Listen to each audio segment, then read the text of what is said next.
Nah, ternyata yang ditemukan itu ternyata kewajiban mengganti puasa.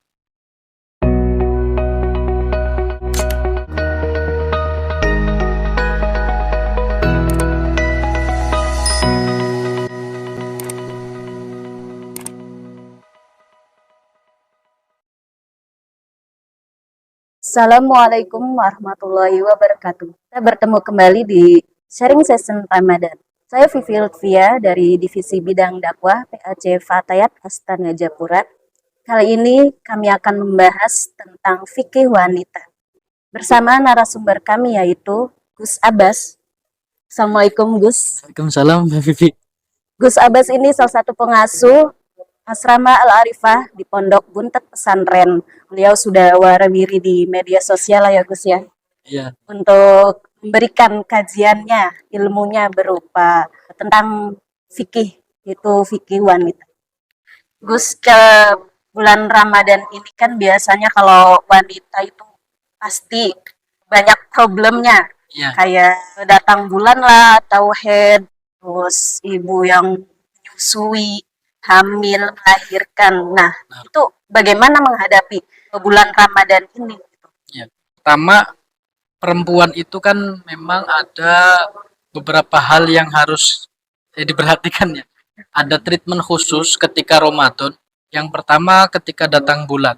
Ketika datang bulan itu maka perempuan itu tidak boleh berpuasa.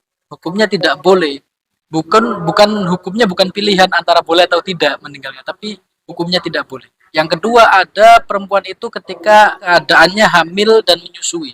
Kalau hamil dan menyusui itu boleh tidak berpuasa, bukan tidak boleh berpuasa, tapi boleh tidak berpuasa. Dirincinya sebagaimana kalau misalkan perempuan itu khawatir akan dirinya, maka dia boleh tidak berpuasa dan tinggal nanti dampaknya itu tinggal mengkodok saja.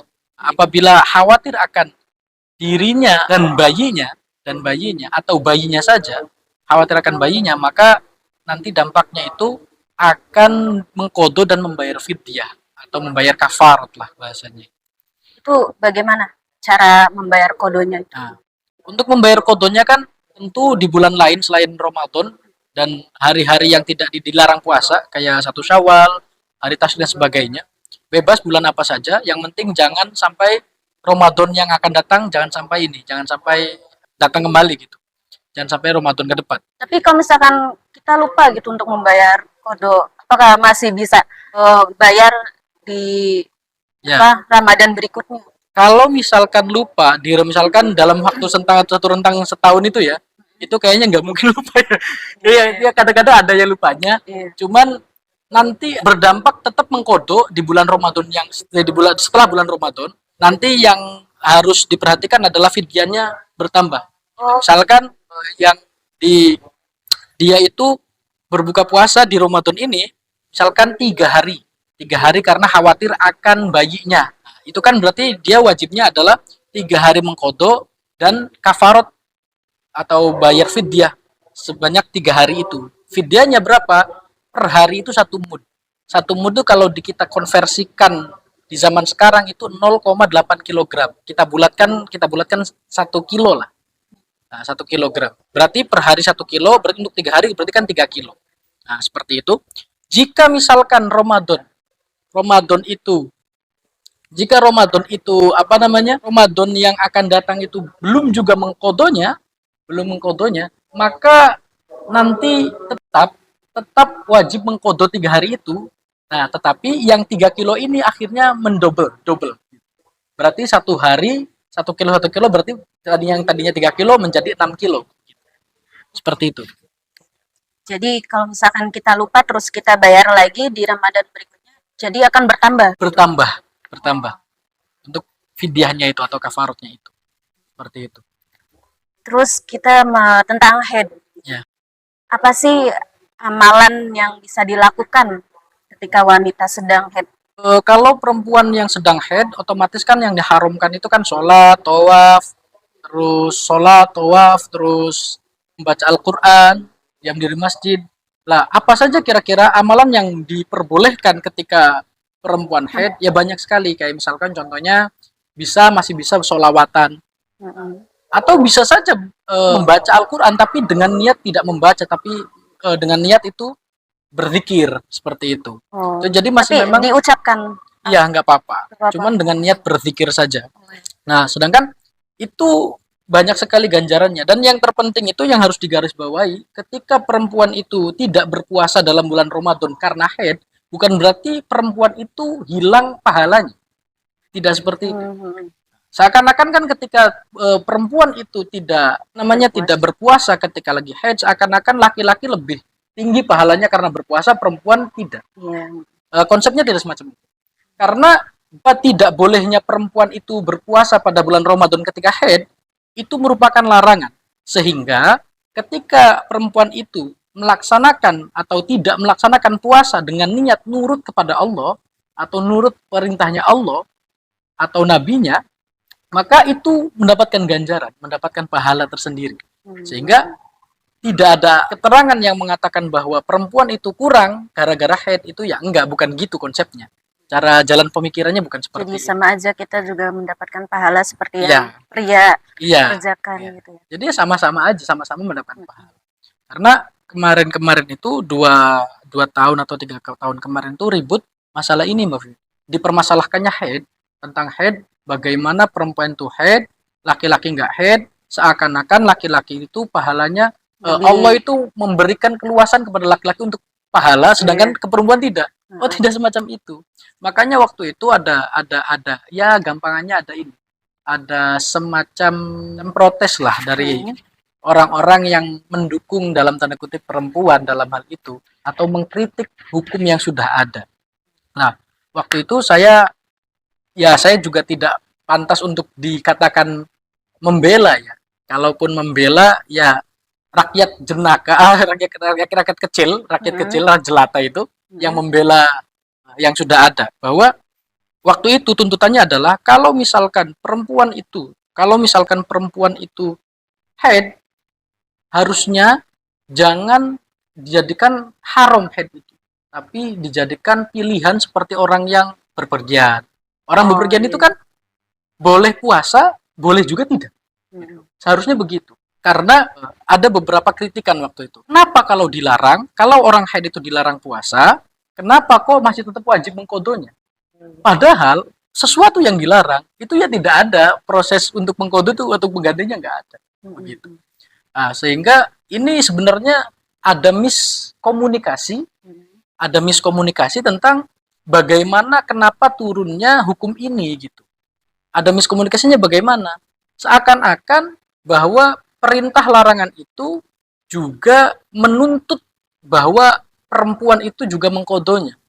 Ini juga ini kan nggak nyambung harusnya kalau memang begitu kata mereka. Maka dari itu, kalau saya pribadi, sejauh yang saya ketahui bahwa yang pertama pelarangan perempuan haid berpuasa itu berasal dari pertamanya hadis Nabi. Hadis Nabi yang mengatakan bahwa ketika ada seorang sahabat perempuan itu bertanya kepada Nabi, apakah perempuan itu berkurang dari laki-laki dari segi ibadahnya? Maksudnya ibadah secara ritual. Bahwa Nabi itu membalasnya atau menjawab dengan, bukankah perempuan itu ketika haid itu tidak sholat dan puasa? Nah, dari dasar hadis ini, ulama bersepakat bahwa orang yang haid itu diharamkan untuk berpuasa. Oke, haram. Kita sudah sepakat bahwa puasa itu haram bagi perempuan yang haid. Oke. Tuntutannya, kalau haram, itu harusnya tidak diganti dong. Nah, tuntutan mereka begitu. Mana ada larangan di agama ketika diharapkan lalu diganti, itu mana ada gitu. Mereka tuntutannya seperti itu.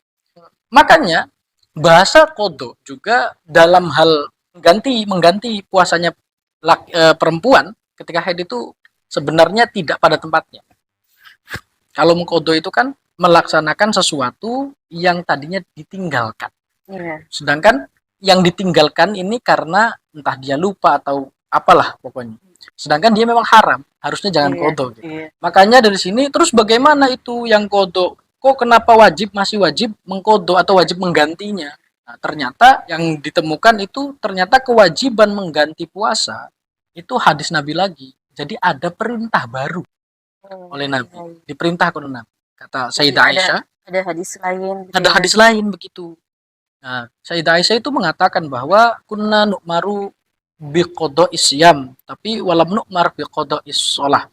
Saya itu diperintah, kata Sayyidah Aisyah, oleh Kanjeng Nabi untuk mengqadha puasa, tapi saya itu tidak diperintah untuk mengqadha sholat. Konteksnya adalah orang yang haid. Konteksnya Iya, orang iya. haid. Makanya ketika sholat, ketika haid dilarang kan, tapi tidak diqadha karena tidak ada perintah sama sekali. Kalau puasa memang ada perintah baru.